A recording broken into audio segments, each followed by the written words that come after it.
ब्रह्मा बाबा, पावन ब्रह्मा बाबा, जब से तुमसे प्रीत लगी है। हे ब्रह्मा बाबा, पावन ब्रह्मा बाबा, मन में अद्भुत शक्ति जगी है, शक्ति जगी है। हे ब्रह्मा बाबा, पावन ब्रह्मा बाबा।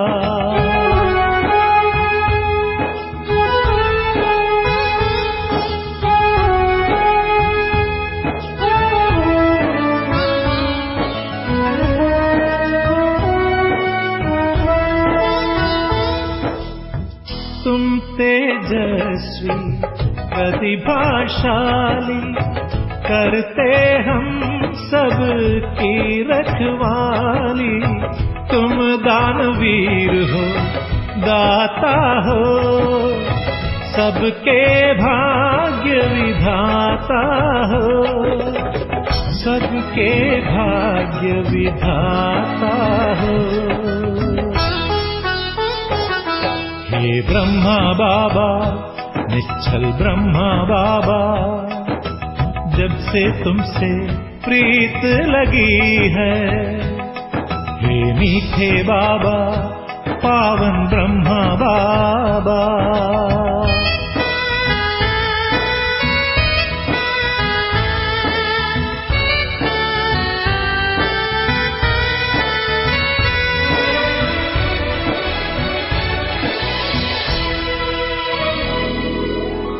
तुम कर्मशील एकाग्र चित्त, देख के हो जाए मन पवित्र।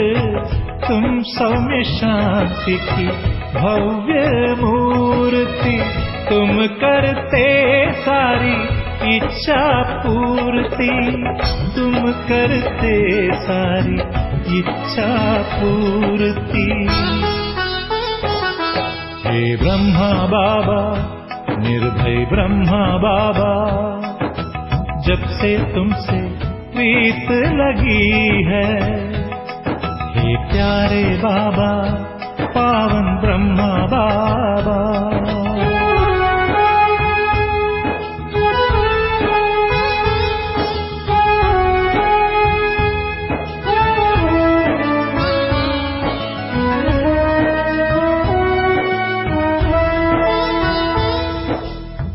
राज ऋषि तुम बन के आए, योग की खुशबू भी तुम लाए। तुम सा नहीं है कोई दूजा, हम सब गाते तुम्हारी गाथा, हम सब गाते तुम्हारी गाथा। हे ब्रह्मा बाबा, तपस्वी ब्रह्मा बाबा, जब से तुमसे प्रीत लगी है।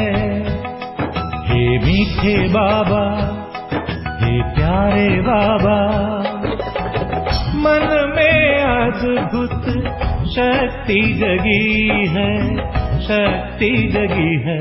हे ब्रह्मा बाबा, तपस्वी ब्रह्मा बाबा, हे मीठे बाबा, पावन ब्रह्मा बाबा।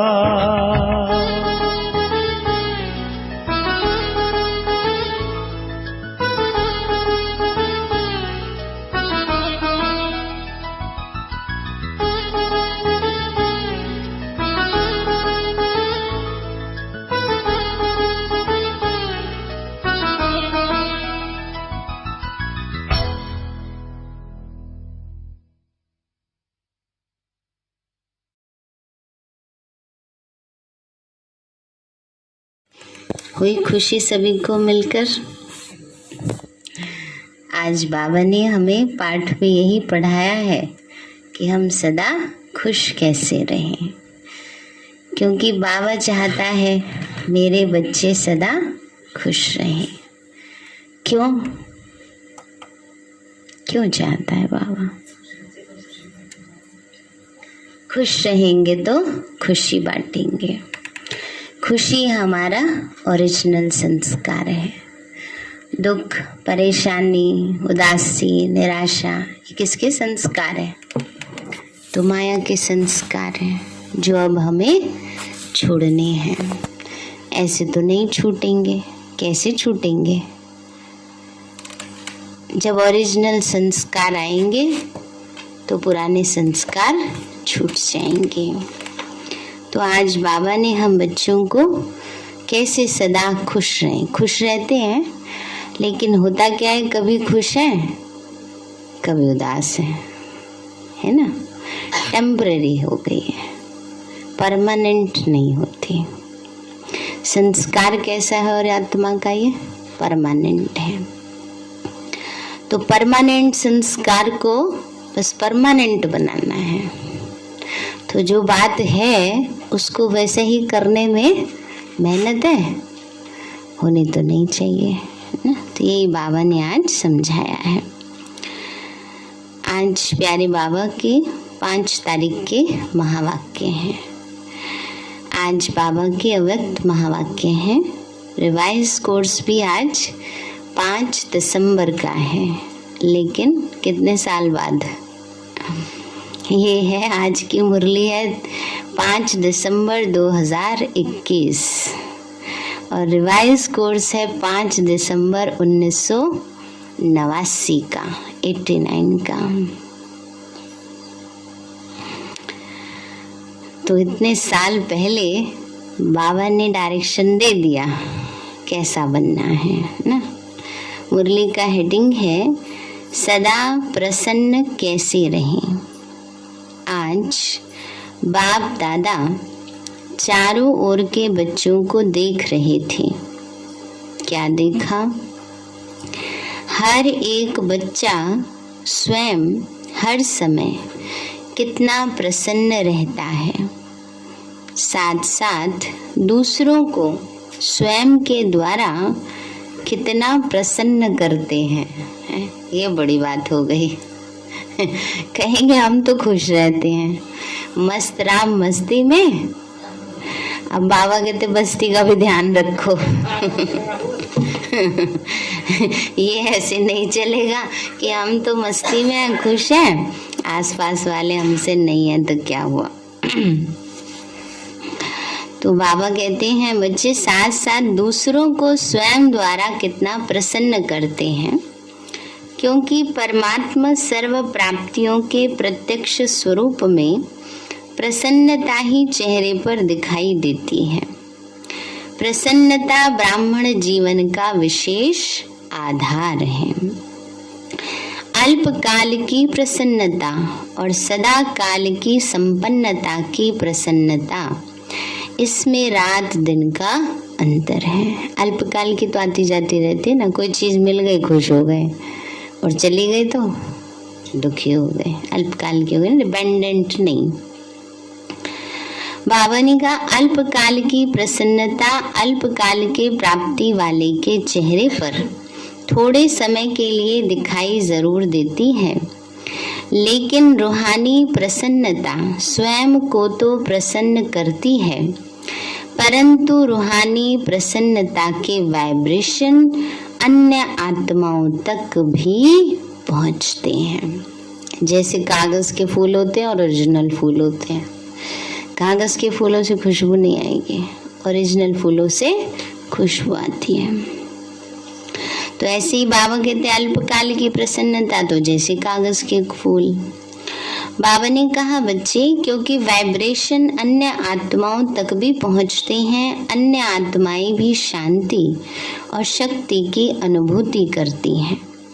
जैसे फलदायक वृक्ष अपने शीतलता की छाया में थोड़े समय के लिए मानव को शीतलता का अनुभव कराता है और मानव प्रसन्न हो जाता है, ऐसे परमात्मा प्राप्तियों के फल संपन्न रूहानी प्रसन्नता वाली आत्मा दूसरों को भी अपने प्राप्तियों की छाया में तन मन की शांति और शक्ति की अनुभूति कराती है।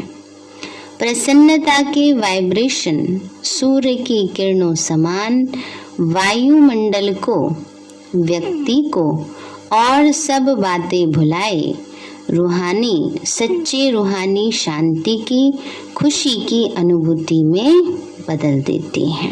भावनी का जो परमात्मा प्राप्तियों से संपन्न आत्मा है वो औरों के भी दुख के वाइब्रेशन को बदल देते हैं, उसको भी क्या है, खुशी में, शांति में परिवर्तन कर देती हैं। वर्तमान समय के अज्ञानी आत्माएं अपने जीवन में बहुत खर्चा करके भी प्रसन्नता में रहने चाहती हैं। ना देखो, खुश रहने के लिए ही तो जाते हैं ना घूमने फिरने। थोड़ा मौसम चेंज होगा, थोड़ा वातावरण चेंज होगा, एक ही घर में बैठे बैठे एक जनों की शक्ल देखते देखते बोर हो गए ऐसे कहते हैं ना। तो खुशी के लिए देखो खर्चा भी करते हैं, है ना। तो बाबा कहते बच्चे, आप लोगों ने क्या खर्चा किया? बिना पैसा खर्च करते भी सदा संपन्न रहते हो। आजकल तो एक और नया फैशन आया है, हा हा हा हा करने का। खुशी नहीं है खड़े हैं हा हा हा कर रहे हैं, बल्कि साइंटिफिक वे से जबरदस्ती हंसने से भी नर्व्स वीक होती है ना। अब हंसने वाले, एक्सरसाइज करने वाले शायद ये जानते नहीं है ना। मुस्कुराओ, हंसो, खुश रहो, नॉर्मल उसमें, है ना। ये तो आर्टिफिशियली हो गया ना। तो इसलिए बाबा कहते बच्चे, बिना पैसा खर्च करते भी सदा प्रसन्न रहते हो ना, व औरों की मदद से प्रसन्न रहते हो। अभी बाबा कह रहे अपनी चेकिंग भी कर लो, ये नहीं सोचना दुनिया वाले तो खुश है नहीं, हम तो खुश हैं। फिर बाबा कहते अपने आप को भी देख लो जरा। बाप दादा बच्चों का चार्ट चेक कर रहे थे, क्या देखा? एक है सदा संपन्न रहने वाले और दूसरे हैं एक है सदा प्रसन्न रहने वाले और दूसरे हैं प्रसन्न रहने वाले। तो सदा शब्द नहीं है। प्रसन्नता भी अनेक 3 प्रकार की देखी। पहली, स्वयं से प्रसन्न, दूसरा दूसरों द्वारा प्रसन्न, तीसरा सेवा द्वारा प्रसन्न, है ना। 3 प्रकार की प्रसन्नता बताई। अगर तीनों में प्रसन्न है तो बाप दादा को स्वतः ही प्रसन्न किया, और जिस आत्मा के ऊपर बाप प्रसन्न है वो तो सदा सफलता मूर्त है ही, है ना। 3 प्रकार की हुई ना। अब ये तो सब समझ गए। खुद से ज्ञान चिंतन के द्वारा प्रसन्न रहेंगे और दूसरों के द्वारा, कि दूसरे अच्छा हमारे साथ सब चलते रहे तो हम खुश, और नहीं तो नहीं तो वाह ये तो बड़े गड़बड़ है। ऐसे भी नहीं होना चाहिए, है ना। सेवा मिली तो खुश, नहीं मिली तो नाराज या उदास, है ना। तो ये भी नहीं होना चाहिए। जिस आत्मा के ऊपर बाप प्रसन्न है वो तो सदा सफलता मूर्त है। बाप दादा ने देखा कई बच्चे अपने से भी अप्रसन्न रहते हैं अब बाबा कहते हैं कई बच्चे अपने आप से खुश नहीं रहते हैं, और जो अपने आप से संगम पर खुश ना रहे, सोचो उस चारों युगों में कभी खुश नहीं रह सकती आत्मा। अगर भगवान मिल गया तो भी खुश नहीं, तो दुनिया में क्या मिल जाए जो खुश रहेंगे? तो सोचें ना। तो बाबा कहते हैं बच्चे, छोटी सी बात के कारण अप्रसन्न रहते। पहला पाठ मैं कौन, इसको जानते हुए भी भूल जाते हैं। जो बाप ने बनाया दिया उसको भूल जाते। बाप ने हर एक बच्चे को फुल वर्षे का अधिकारी बनाया, किसी को पूरा किसी को आधा वर्षा नहीं दिया। किसी को आधा व चौथा मिला है क्या? आधा मिला है या आधा लिया है? ऐसा तो नहीं है। किसी बाबा ने कह दिया उन्हें दादियों को तो पूरा मिलेगा और आप बच्चों को आधा मिलेगा, है ऐसा? कभी नहीं। और ही ज्यादा बाबा कहता है हाँ, पुरुषार्थ अनुसार तो कहते ही है, पर बाप है ना, कभी कभी प्यार में ज्यादा ही लबालब हो जाता है। क्या कहते हैं बच्चे, पहले वालों ने तो चलो, पहले वाले तो करते ही आ रहे हैं, अगर आप अभी भी कर लोगे ना तेज तो 25% मैं धक्का मार दूंगा ग्रेस मार्क्स दे दूंगा। तो इसलिए बाबा इतना प्यार भी बच्चों को करते हैं, लेकिन 75% तक तो जाना ही पड़ेगा ना। तो बाबा कहते हैं बच्चे, किसी को पूरा किसी को आधा वर्षा तो नहीं मिला ना, आधा मिला है या आधा लिया है, नहीं। बाप ने सभी को मास्टर सर्वशक्तिवान का वरदान व वर्षा दिया है।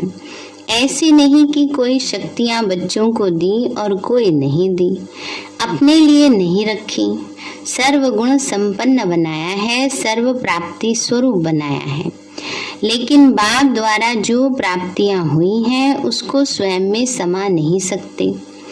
जैसे स्थूल धन व साधन प्राप्त होते भी खर्च करना न आए, तो साधनों को यूज करना न आए, तो प्राप्ति होते भी उससे वंचित रह जाते हैं। होता है ना ऐसा कई बारी। मिनिस्टर थे, उनके घर में फ्रिज था, उन्हें पता ही नहीं था इससे क्या होता है अब दूसरे मिनिस्टर ने इनवाइट किया लंच पे, आओ भाई, गर्मियों के दिन थे ना। अब उन्होंने क्या किया, खाना खिलाया, ठंडा पानी पिलाया, आइसक्रीम खिलाई। कहा अच्छा ये कहाँ से बनाई आपने, पहले जमाने में कहीं कहीं हुआ करता था ना। तो कहा गवर्नमेंट ने मशीन में दिया आपको। कहा कौन सी मशीन है। कहा ये है देखो फ्रिज, इसको फ्रिज कहते हैं, रेफ्रिजरेटर कहते हैं। ये ठंडे पानी की मशीन है, ये आइसक्रीम की मशीन है, इसको तो हमने अलमारी समझ के जूते रख रखे हैं तो ये होता है, बाबा ने इतनी शक्तियां दी हैं मन को शांत रखने के लिए, मन को खुश रखने के लिए, इतने वरदान दिए हैं, इतना ज्ञान दिया है, लेकिन उसको समय पर बच्चे यूज नहीं करते तो उससे वंचित रह जाते हैं। ऐसे सब प्राप्तियां व खजाने सब आपके पास हैं, लेकिन कार्य में लगाने की विधि नहीं आती और समय पर यूज करना नहीं आता। फिर कहते हैं मैं समझती थी कि ये करना चाहिए, ये नहीं करना चाहिए, लेकिन उस समय भूल गया। अभी समझती हूँ ऐसा नहीं होना चाहिए। उस समय 1 सेकंड भी निकल गया तो सफलता की मंजिल पर पहुंच नहीं सकते, क्योंकि समय की गाड़ी निकल गई है। चाहे 1 सेकंड लेट किया, चाहे 1 घंटा लेट किया, अब ट्रेन तो छूट गई, चाहे 1 ही सेकंड क्यों नहीं लेट आए ना, ट्रेन तो गई। अभी हम मधुबन गए थे, अब की बार नहीं से पिछली बार हमारी भट्टी में ट्रेन खड़ी थी और हम बाहर रोड पे खड़े थे इतनी भाग भाग कर ट्रेन पकड़ी, इतनी भाग भाग कर ना, और अगर निकल जाती तो ना, चाहे घंटे लेट आते चाहे 1 मिनट लेट आए, बराबर हो गया ना, लेट तो लेट हो गए तो बाबा कहते समय निकल गया। तो जब समय की गाड़ी निकल जाती है तो स्वयं से दिल शिकस्त हो जाते हैं और अप्रसन्नता के संस्कार इमर्ज होते हैं। क्या कहते हैं फिर, मेरा तो भाग्य ही ऐसा है, मेरा तो ड्रामा में पार्ट ही ऐसा है।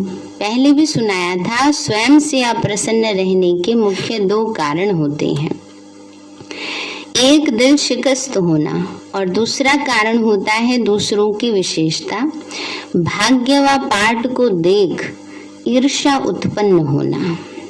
बाबा ने कारण बताए, खुद से खुश क्यों नहीं रहते, या तो ईर्ष्या हो जाती है या फिर दिल शिकस्त हो जाते हैं।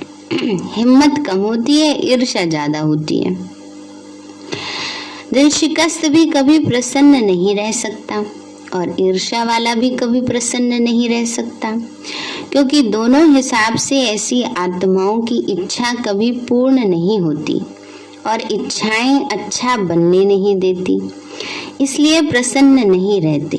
प्रसन्न रहने के लिए सदा एक बात बुद्धि में रखो कि ड्रामा के नियम प्रमाण संगम युग पर हर एक ब्राह्मण आत्मा को कोई ना कोई विशेषता मिली हुई है। चाहे माला का लास्ट 16,000 वाला भी दाना हो, उसको भी कोई ना कोई विशेषता मिली हुई है। उनसे भी आगे चलो, 9 लाख जो गाए हुए हैं उन्हें भी कोई ना कोई विशेषता मिली हुई है। तो अपनी विशेषता को पहले पहचानो। अभी तो 9 लाख तक पहुंचे भी नहीं हो, तो ब्राह्मण जन्म के भाग्य की विशेषता को पहचानो और कार्य में लगाओ, है ना। दादी जी, गुलजार दादी जी कहते थे किसी के अंदर कोई भी विशेषता ना हो, पर बाबा के बच्चों के अंदर एक विशेषता जरूर होती है। कौन सी? बाबा को पहचान लिया, है ना, तो उसी को विशेषता को कार्य में लगाओ पहचान करके। ये तो विशेषता है हमारे अंदर, और विशेषताएं आएंगी, लेकिन अपनी विशेषता को, बाबा ने कहा सिर्फ दूसरे की विशेषता को देख करके दिल शिकस्त व ईर्ष्या में नहीं आओ, लेकिन अपनी विशेषता को कार्य में लगाने से एक विशेषता फिर और विशेषताओं को लाएगी। ये बात होती है। अच्छाइयाँ आती हैं, अच्छाइयों को लाती हैं, और बुराइयां आती हैं, बुराइयों को लाती हैं। अलबेलापन आएगा, सुबह अमृत वेले अलबेलापन आ जाए, क्या होता है? सारा दिन ही अलबेले रहेंगे, है ना। तो एक के आगे बिंदी लगती जाएगी तो कितने हो जाएंगे? एक को एक बिंदी लगाओ तो 10 बन जाता है, दूसरी बिंदी लगाओ तो 100 बन जाता है, तीसरी लगाओ तो 1000 लाख बढ़ता जाएगा। तो ये हिसाब तो आता है ना। तो कार्य में लगाना अर्थात बढ़ना। दूसरों को नहीं देखो, अपनी विशेषता को कार्य में लगाओ। जैसे देखो बाप दादा सदा भोली भंडारी का मिसाल देते हैं, है ना, भोले भंडारी भोली दादी। महारथियों का नाम कभी नहीं आएगा, लेकिन इनका आता है। और दादी क्या करती थी? एक ही सेवा करती थी बस। कौन सी सेवा?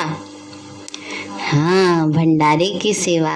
कभी दादी ने किसी को मुरली नहीं सुनाई, कभी किसी को ज्ञान नहीं सुनाया ना, बस बाबा के यज्ञ की सेवा प्यार से की, दिल से की, भावना से की। तो इसलिए बाबा देखो कितना उन पर राजी रहता ना। तो बाबा तो विशेषता को कार्य में लगाया ना।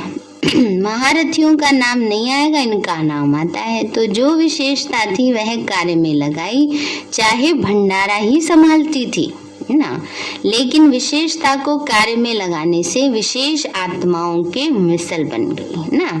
कहाँ पहुंच गई? एकदम टॉप में, अष्ट रत्नों में पहुंच गई ना।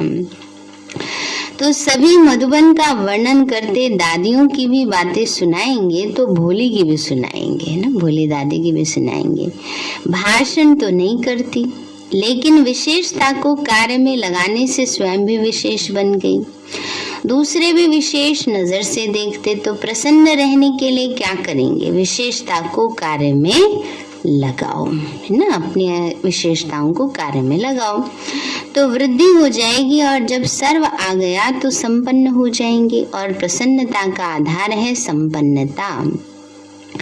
जो स्वयं से प्रसन्न रहते वो औरों से भी प्रसन्न रहेंगे, सेवा से भी प्रसन्न रहेंगे। जो भी सेवा मिलेगी उसमें औरों को प्रसन्न कर सेवा में नंबर आगे ले लेंगे। सबसे बड़े ते बड़ी सेवा आपकी प्रसन्न मूर्त करेगी। अब सेवा कर रहे हैं और मुंह बना हुआ है, वो क्या सेवा हो रही है पता चल जाता है, अवस्था ठीक नहीं है, वाइब्रेशन कैसे जा रही है उसमें, अच्छे नहीं जाएंगे ना। इसलिए बाबा कहते सबसे बड़ी सेवा क्या करेगी? आपकी प्रसन्नता की मूर्त करेगी ना। तो सुना क्या चार्ट देखा? अच्छा, टीचर्स को आगे बैठने का भाग्य मिला है, क्योंकि पंडा बनकर आती हैं तो मेहनत बहुत करती हैं। एक को सुखधाम में बुलाएंगे तो दूसरे को विशाल भवन से बुलाएंगे। एक्सरसाइज अच्छी हो जाती है। बाबा के घर है ना, पांडव भवन के आसपास की बिल्डिंग है ये विशाल भवन सुखधाम, है ना, देखिए ना आपने, जो गए हैं उन्होंने देखा है। सेंटर पर तो पैदल करती नहीं हो। जब शुरू से सेवा आरंभ की तो पैदल जाती थी बाबा कहते हैं सेंटर पे तो पैदल चलना नहीं होता है ना। बाबा के घर मधुबन आते हैं तो मधुबन इतना बड़ा है, एक चक्कर ही उसमें लगा लो तो सारी एक्सरसाइज हो जाए। तो बाबा कहते हैं शुरू शुरू में तो पैदल किया है ना, सभी ने किया, हम सब ने भी किया, हमारी दादियों ने किया, दीदियों ने किया ना। दादी जी सुनाते हैं ना, 5 रुपए बचाने के लिए जगदीश भाई जी ना गर्मियों के दिनों में बर्फ खाना से बर्फ की सिल्ली लाते थे यहाँ पर रख करके ना। और बहनें भी उस समय क्या साधन थे, थोड़ी कोई गाड़ियाँ होती थी क्लास कराने के लिए, जाने आने के लिए बसें बदल के जाते थे, रिक्शे हैं, बसें हैं, पैदल हैं ना। अगर 2-4 किलोमीटर दूर होता था तो पैदल ही जाया करते थे, अगर उससे ज्यादा दूर होता तो बसों में जाते थे ना। तो हम सब ने ऐसा किया है। तो बाबा ने कहा आपकी जब शुरू में सेवा आरंभ की तो पैदल ही जाती थी, आपकी बड़ी दादियां भी पैदल जाती थी, सामान का थैला हाथ में उठाया और पैदल चल दी है ना। तो आप सब ने बने बनाए पर आए हो तो लक्की हो, बने बनाए सेंटर मिल गए, अपने मकान हो गए। पहले पहले तो जमुना घाट पर रही ना दिल्ली में, एक ही कमरा रात को सोने का, दिन का सेवा का होता था। लेकिन खुशी खुशी से जो त्याग किया उसी के भाग्य का फल अभी खा रही हो। आप तो फल खाने के टाइम पे आए हो, बोया इन्होंने, खा तो आप रहे हो। फल खाना तो बहुत सहज है, अब ऐसे फल स्वरूप क्वालिटी निकालो, समझा। क्वांटिटी माना संख्या तो है और यह भी चाहिए, 9 लाख तक तो जाना ही है, तो क्वांटिटी और क्वालिटी दोनों चाहिए। लेकिन 16,000 की पक्की माला तो तैयार करो। आएंगे ना सभी, हैं, करेंगे ऐसा पुरुषार्थ 16,000 में आने का। तो सेवा पर विशेष अंडरलाइन करो ना, अभी क्वालिटी की सेवा पर विशेष अंडरलाइन करो। हर ग्रुप में टीचर्स भी आती हैं, कुमारियां भी आती हैं, लेकिन निकलते नहीं है ना। मधुबन तो बहुत सारे जाते हैं, लेकिन चलते चलते फिर वो हो जाती हैं। मधुबन अच्छा लगता है, बाप से प्यार भी है, लेकिन समर्पण होने में सोचती हैं।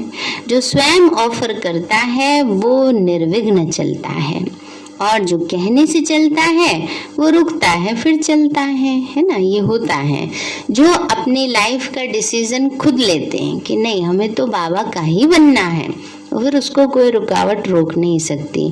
और पेरेंट्स के कहने पर, किसी के कहने पर चलते हैं ना, या कोई और के कहने पर, जो मधुबन लेके गए उनके कहने पर चलते हैं, तो उनको पुशअप करते रहना पड़ता है।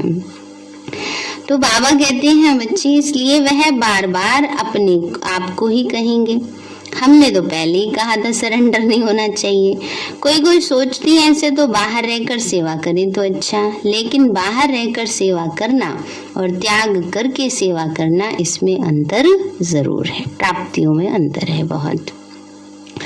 जो समर्पण के महत्व को जानते हैं वो सदा ही अपने को कई बातों से किनारे हो आराम से आ गए हैं, कई मेहनत से छूट गए हैं ना। जो अपने दिल से अपने लक्ष्य रख करके आते हैं, बहुत सारी बातों से छूट जाते हैं, उनको छुड़ाना नहीं पड़ता।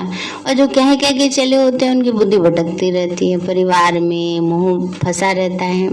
इसलिए बाबा कहते हैं तो टीचर्स अपने महत्व को अच्छी रीति जानते हो।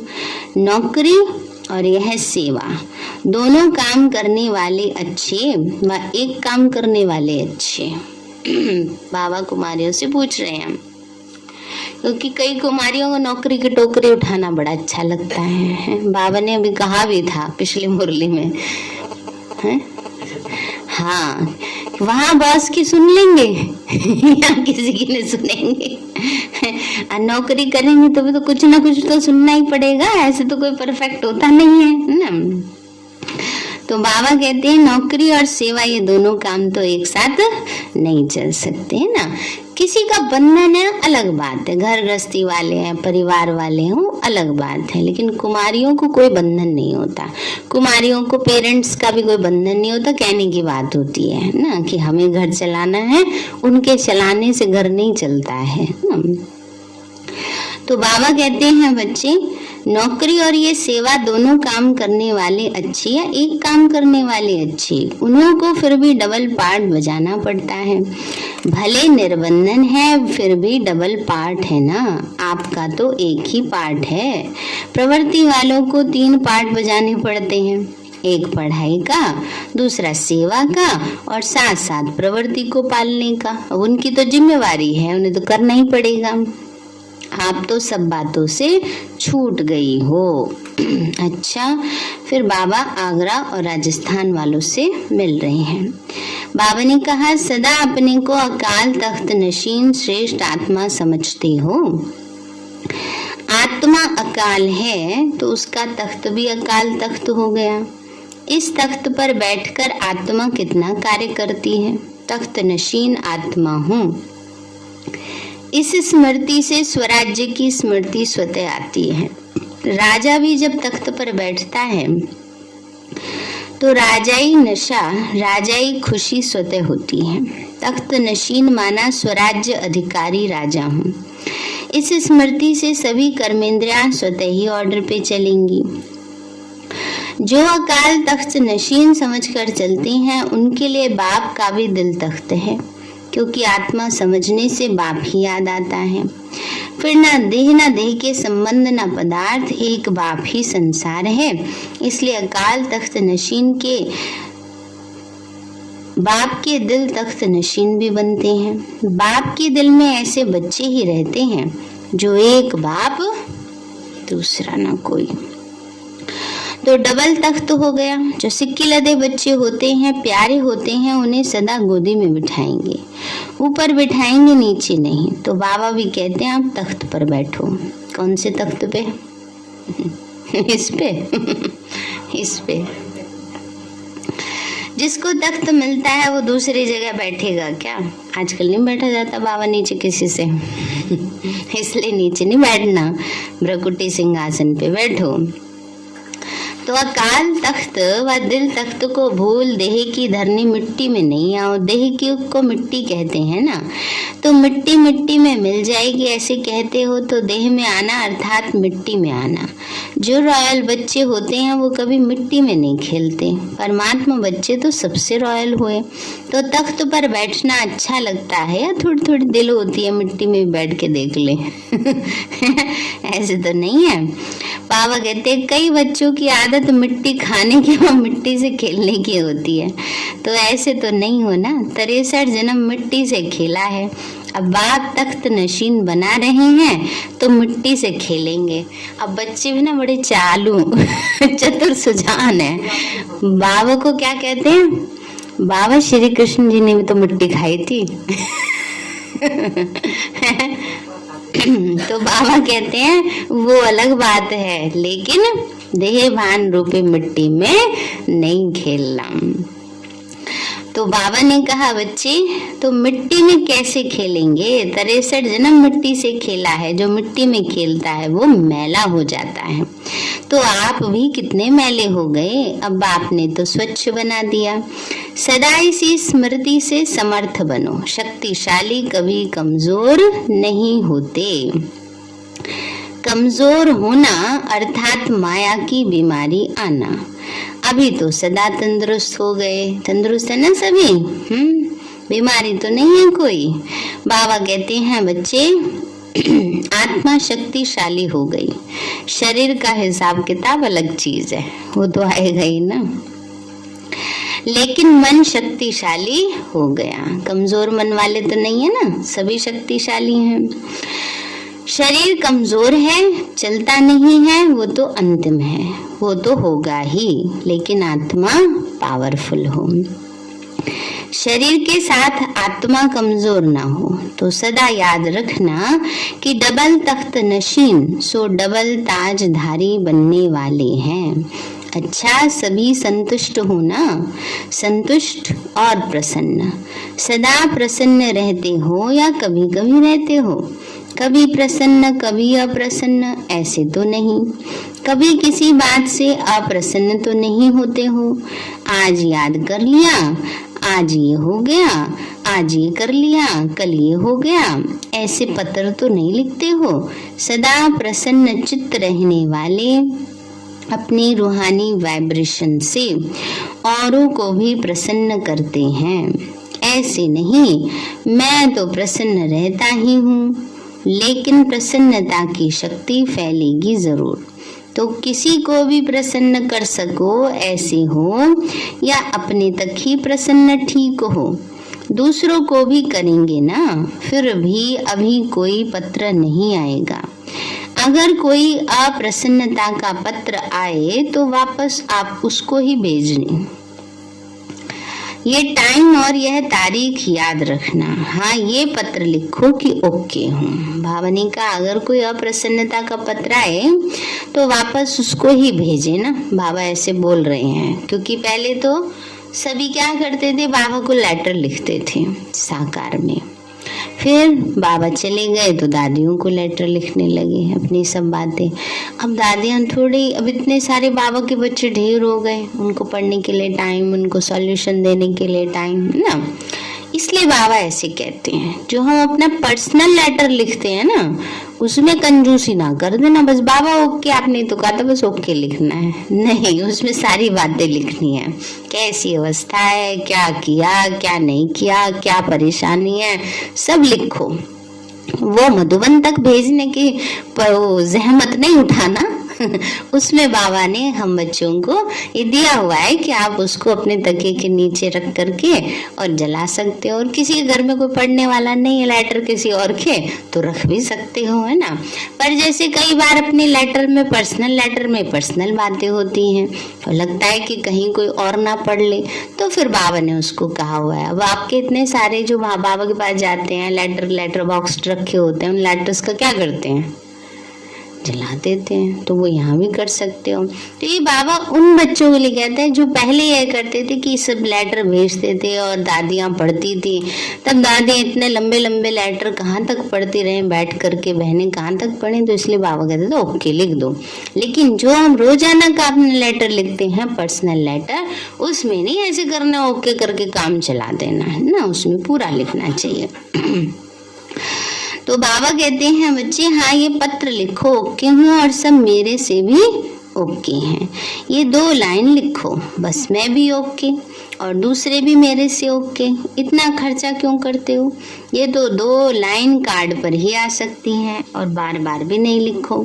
कई तो रोज कार्ड भेज देते हैं, रोज नहीं भेजना, है ना। बाबा के पास इकट्ठे हो जाते हैं, न्यू ईयर पे विदेशी हैं, बहुत कार्ड भेजते थे, इसलिए बाबा ऐसे कहते हैं। मास में 2 बारी 15 दिन में एक ओके का कार्ड लिखो। और कथाएं नहीं लिखना, और कथाएं पर्सनल लेटर में लिखनी है ना। और कथाएं मतलब तो समझ गए ना, राम कथाएं, कृष्ण कथाएं लिखते रहते हैं। बाबा फलानी ऐसे, फलाने ने यूं कर दिया, ये समस्या आ गई, वो समस्या आ गई, उसको बाबा के आप लिखो, बाबा के पास पहुंच जाएगा, ठीक है। उसको मधुबन तक नहीं भेजना होता, ये बाबा कह रहे हैं। तो वो और कथाएं नहीं लिखना, अपनी प्रसन्नता से औरों को भी प्रसन्न बनाना है। अच्छा, सर्व सदा प्रसन्नता की विशेषता संपन्न श्रेष्ठ आत्माएं, सदा अपनी विशेषता को पहचान कार्य में लगाने वाली सेंसिबल माना समझदार और एसेंसफुल आत्माएं। एसेंसफुल माना सार युक्त, हाँ, एसेंस खुशबू को भी कहते हैं। खुशबूदार भी और सार भी, है ना, सार में भी समाएगी।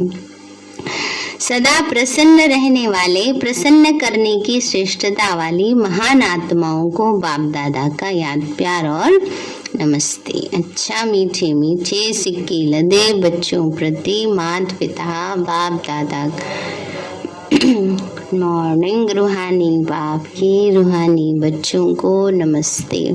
रूहानी हम बच्चों के रूहानी माता पिता नमस्ते नमस्ते। तो आज बाबा ने विशेष सबको एक ही होमवर्क दिया है, लेकिन इसका मतलब ये भी नहीं बिना बात की बैठे बैठे अपने आप में हंसते रहो। ये भी नहीं करना है। प्रसन्नता का भाव होता है अंदर में एक रस स्थिति, किसी बात में ना बहुत ज्यादा खुश हो जाना, ना किसी बात से बहुत ज्यादा निराश हो जाना, वो है प्रसन्नता, सदा एक रस। वरदान दिया बाबा ने, समाने और सामना करने की शक्ति द्वारा सेवा में सफलता प्राप्त करने वाले रूहानी सेवाधारी भव। समाने और सामना करने की शक्ति द्वारा सेवा में सफलता प्राप्त करने वाले रूहानी सेवाधारी भव। बाबा बोले, रूहानी सेवाधारियों को सेवा के सिवाय कुछ भी सोचता नहीं। वे मनसा वाचा कर्मणा सर्विस में एक सेकंड भी रेस्ट नहीं लेते, इसलिए बेस्ट बन जाते हैं। वे सेवाओं में सफलता प्राप्त करने के लिए सदा यही स्लोगन याद रखते कि समाना है और सामना करना है। किससे सामना? माया से। यही निशाना है।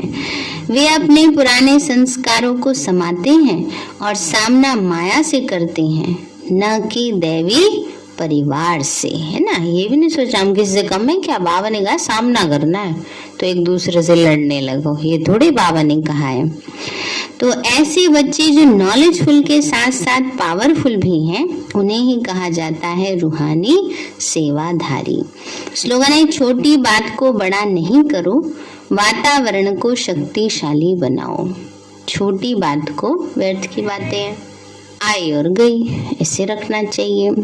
छोटी बात को बड़ा नहीं करो, वातावरण को शक्तिशाली बनाओ। और मुरली का हेडिंग है, सदा प्रसन्न कैसे रहें। अच्छा, ओम शांति। तो आज अभी सभी से सबके पुरुषार्थ के विषय में पूछा जाएगा, कैसा किसका पुरुषार्थ चल रहा है, क्या अर्थ है। आज बाबा ने लगातार, बाबा हम बच्चों को इंस्ट्रक्शंस दे रहे हैं। कच्चे हैं बच्चे, योग में कच्चे हैं, धारणाओं में कच्चे हैं, कब पक्के बनोगे ये बताओ। कितने एक मिनट टोल लेके जाना। घंटे योग है हमारा, कैसी हमारे सारे दिन अवस्था है, क्या हम विशेष पुरुषार्थ कर रहे हैं। ऐसी अलबेलेपन में बस काम चलाओ, मुरली सुन ली, काम खत्म। ऐसे तो नहीं चलना चाहिए, है ना। क्या स्पेशल हम पुरुषार्थ करें। बाबा ने कहा है बाबा के दिल में बैठना है, दिल में बैठने का पुरुषार्थ करेंगे तभी तो बैठेंगे ना। क्या पुरुषार्थ करना है, क्या पुरुषार्थ करते हो। चलो एक एक करके पहले भाइयों से पूछती हूँ, भाइयों ने कभी नहीं पुरुषार्थ का विशेष बताया।